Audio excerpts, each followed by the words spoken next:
is up, y'all? Welcome back to this week's episode of the Old Style Angling Podcast. This week we did another question and answer post on our Instagram stories.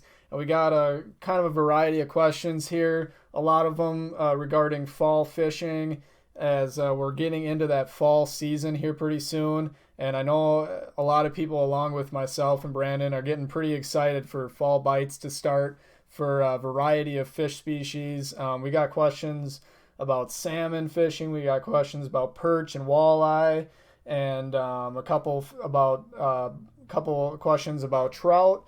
And so we're just going to kind of mix it up a little bit here and cover as many questions as we can, and hopefully get them answered, and maybe bring up a couple things that weren't on the list but are worth talking about anyway. So to get started, I just wanted to mention my fishing in the past week. I was up in the Hayward area doing some muskie fishing, and it wasn't too great. We moved some bigger fish, but we didn't land any bigger fish. Some smaller fish were in the boat, but nothing too big.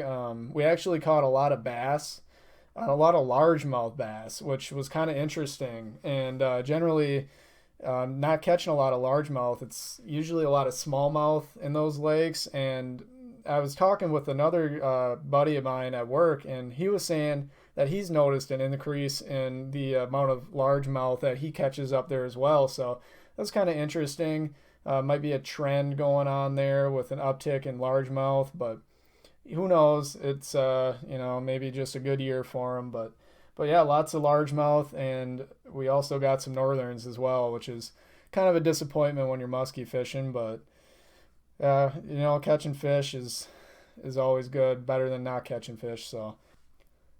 So this weekend coming up, me and Brandon are looking to get over to Lake Michigan and do some salmon fishing for the first time this year.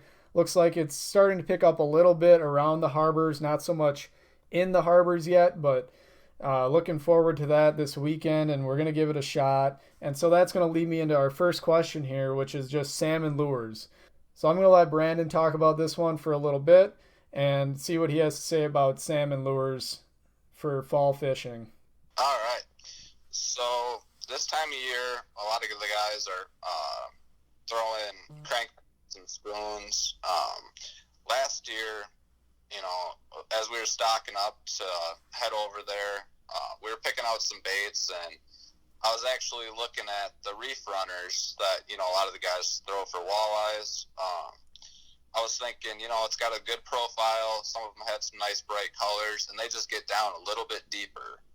And I told Ben, I was like, we should pick up a couple of these. I bet these would be really good baits. And sure enough, he bought a couple, and I decided to be a little cheap that day. I was like, I've got some crankbaits in my box. I'm going to hold off and not buy any. So we get over there, and we're fishing in one of the harbors for probably about an hour or so. And sure enough, Ben's throwing the reef runner. It gets snapped off by a nice brown right at shore. Half an hour after that, he gets a real nice salmon on a reef runner, and I was having no luck on Rapalas or spoons. So we ended up driving over to the local fleet farm, and I ended up buying a couple of reef runners, but by the time we got back, the feeding window was over, and that was the extent of our day. But lessons were learned. This year, I am not cheaping out. I am bringing reef runners, and I will definitely be throwing quite a bit of those. Other than that, if you go off the breakwalls, we'll be throwing little Cleos, blue and silver, and also heard from a local that orange is a really good color. So maybe be throwing some of that, and as the season progresses and they move into the rivers, obviously spawn and flicker shads, any Rapalas really. Yeah, so crankbaits, that's probably my favorite thing to throw for salmon, but really I think skein and spawn is really the best way to go, at least on Lake Michigan. It seems to be the most effective. but definitely not the most exciting way to catch fish. But it gets the job done when you want to put some salmon in your freezer. Definitely the way to go. But yeah, we're gonna be throwing probably mostly spoons and crankbaits this weekend. And I just wanted to mention one thing about spoons. The reason that we're throwing those off the piers is because you can rocket those things about a mile into the lake, which is, not the same if you're using crankbaits. You will only get like half the distance out of it, and just increases your area, your fish catching area by a lot. And they work. And so, like Brandon said, Little Cleo's, Cast Masters. Last year, we heard a lot about the crocodile spoon. Pretty sure Lure Jensen makes those. I'm not 100% on that, but yeah, we were hearing a lot about that from a couple people, so that's another good one to check out. And that's going to finish it up for salmon today. Next, we're going to go. I'm just going to talk a little bit about fall, and I got two questions on perch fishing. And these are both people asking about the Mississippi River. So I got a question about fall and winter ice fishing perch. So I'm going to talk mostly about fall fishing just because that's kind of coming up, but I'll go into winter a little bit and ice fishing, but I think I'm going to discuss that more as we get closer to the ice season because that's something I'm really big on. But especially last year, it was just such a good year for perch on the river. It was hard to target anything else, and I'm hoping it's going to be the same thing this coming year. And I'm really happy with one of the big things they did here was they decreased the limit from 25 panfish to 15. So I know a lot of people that I talk to have no problems keeping perch. It's just something that it seems like there's so many in the river, but I really think that throwing some back and keeping fewer is a very big factor in keeping the large size class that we have right now. Because I don't know, some of you might be familiar with the crappie boom that a lot of people, have probably heard about up in the Minnesota lakes, which happened like the early 2000s. They were just getting monstrous crappies up on those lakes. And that's something that kind of was a boom and bust situation where, they just slaughtered these giant crappies, but they, didn't throw that many back, and it kind of busted, and then it just went flat. And so that's not what we want here with these perch. And I gotta say, last year I've never seen so many people coming to this area, to the Mississippi River, and targeting perch, like travelers from outside the area. And it's becoming a really big thing, and I understand why, because I can think of one other place in Wisconsin where you can get perch as big as the ones that we were catching last year out on the Mississippi, and it's something that I've done for a long time, but I still have not seen the size and the size caliber that I was catching last year was nowhere near previous years. So I think this fall is going to be really telling as to whether we're going to see that same size class of 14 to 15 inch fish coming quite regularly on the Mississippi. And the way that I target those fish in the fall, early fall, like right now, and going through the month of December or of September, excuse me, those fish are going to be transitioning from deeper, faster current areas into slower moving bays. And the key here is those bays don't necessarily have to have weeds. They don't have to be covered with weeds. They could be sandy bays and deeper bays, say 8 feet of water. And those fish are going to be feeding mostly right now on I use worms and not so much minnows. I use a lot of live bait, and you can get them on rubber tails as well, but I do really well on worms, on baits like Roadrunners with a little worm on there. Does really well, and I kind of troll with those. I just kind of drift around, and that's how I do a lot of my fishing in the fall. And then as it progresses into later fall, those fish will start moving into slower moving areas, and so they're moving from high current to lower current to lower current. And so they're kind of moving back and back and back. And as we get into winter, they're going to start moving into these weedy bays. where they're going to be feeding almost entirely on young of the year bluegill. That's what they're feeding on. And so in the winter, that's why a lot of times in the winter I use a lot larger baits than a lot of people would think of for perch. I never use jigs, maybe once in a while, but I never use jigs for perch. I use a lot of if you've heard of the K rip or the T rip, those are kind of newer baits that have been absolutely on fire this last year. Especially the T rip, it's a tungsten bait, so it's a little heavier and easier to use. And along with that, a lot of all the fish that I caught that were over 14 inches or over 15 inches last year were on rosy reds, and I use the biggest ones I can find. I go around and I look for the biggest rosies I can find, and that's what I have caught all my big ones on last year was on those. And I was running those on set lines, and to be more specific, I was using iFish Pros. So that's just kind of a brief little chat on perch fishing and where I target those in the fall. So next, we're going to go from perch to walleyes, their cousins, where to find fall walleyes. So I'm going to let Brandon take this one right off the bat here and cover fall walleye fishing. So fall walleyes, usually on the river, a lot of those walleyes will start to slide up a little shallower. Doing a lot of the shore fishing that I do, you start to run into a lot more of them.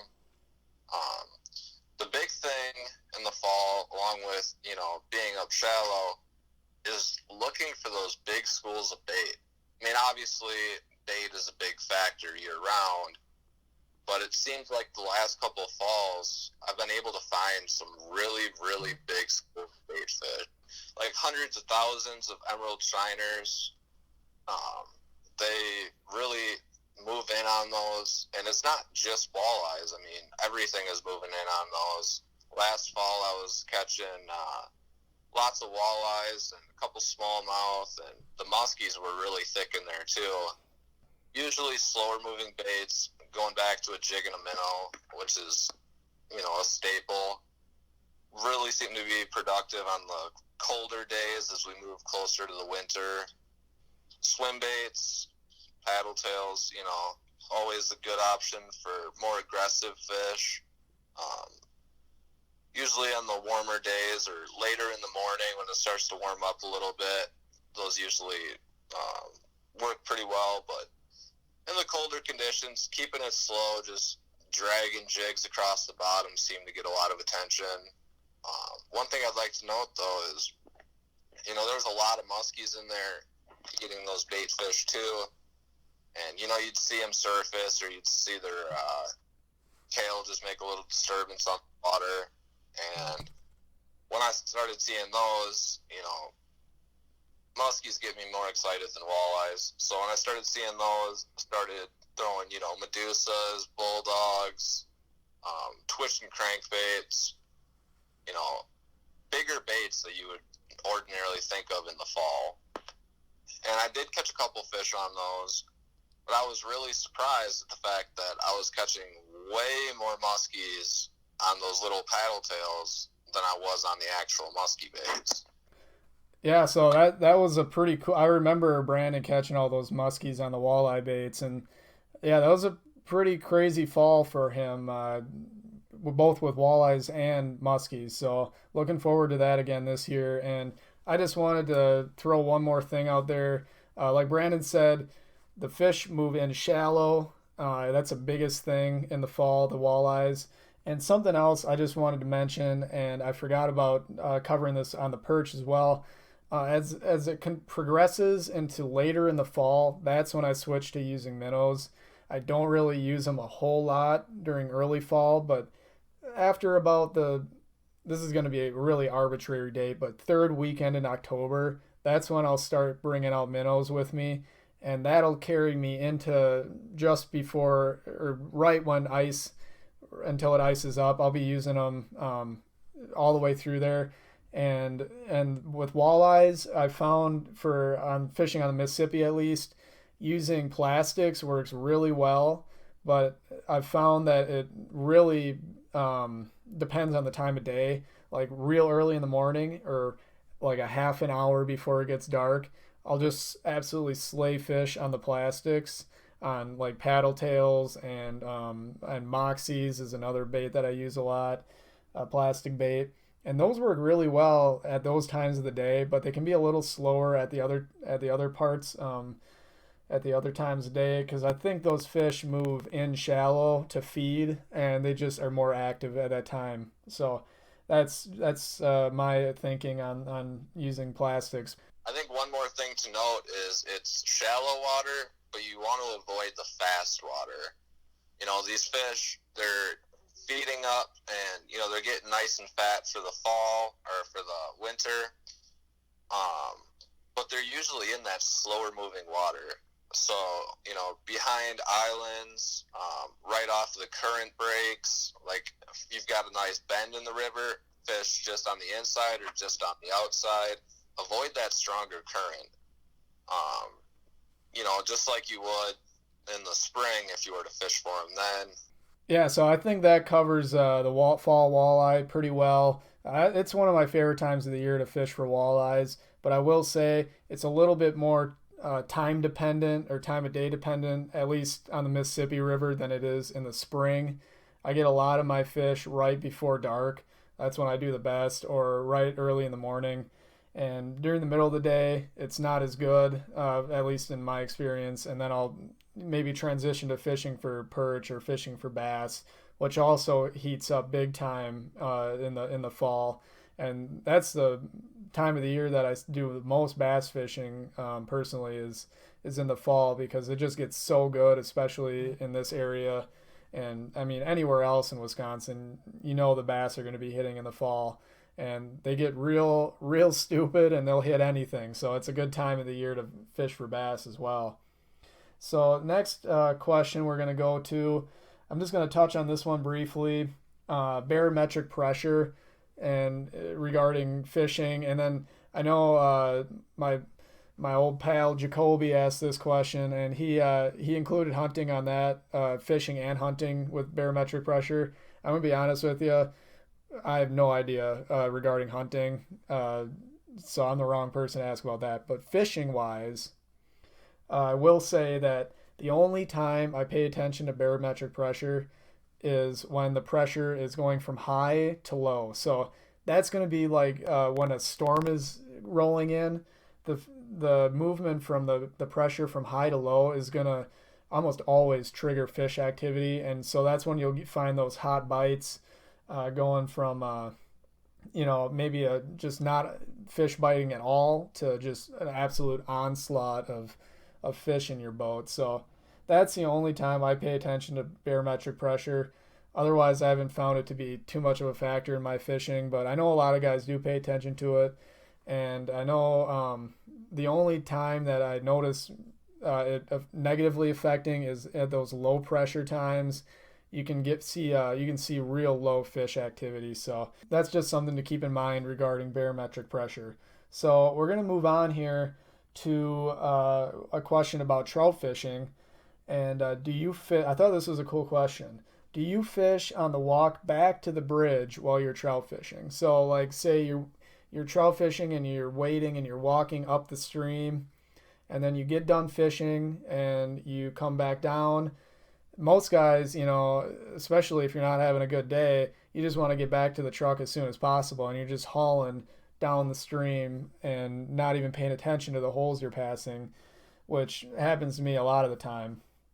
But sometimes I will say if you're fishing a larger river for trout, I think that it's worth stopping and fishing the holes on the way back because especially if you didn't catch anything in a big hole where you expected to catch a fish, I think those are worth stopping at on your way back. But I think if you're fishing a smaller river, I think you've probably stirred it up too much on your way up to do any good on the way down. But you know, it just depends on how pissed off you got walking up the stream. If you want to keep fishing while you're walking down, I think that's the biggest thing. But you know, it never hurts to try. But that's my view on that. So the last and final question is regarding muskies and muskie leaders. The question was, would you prefer fluoro 49 strand or straight wire for muskies? And personally, I throw a lot of straight wire. More specifically, I throw 174-pound straight wire. I get them from Stealth Tackle. Those ones have been really good for me.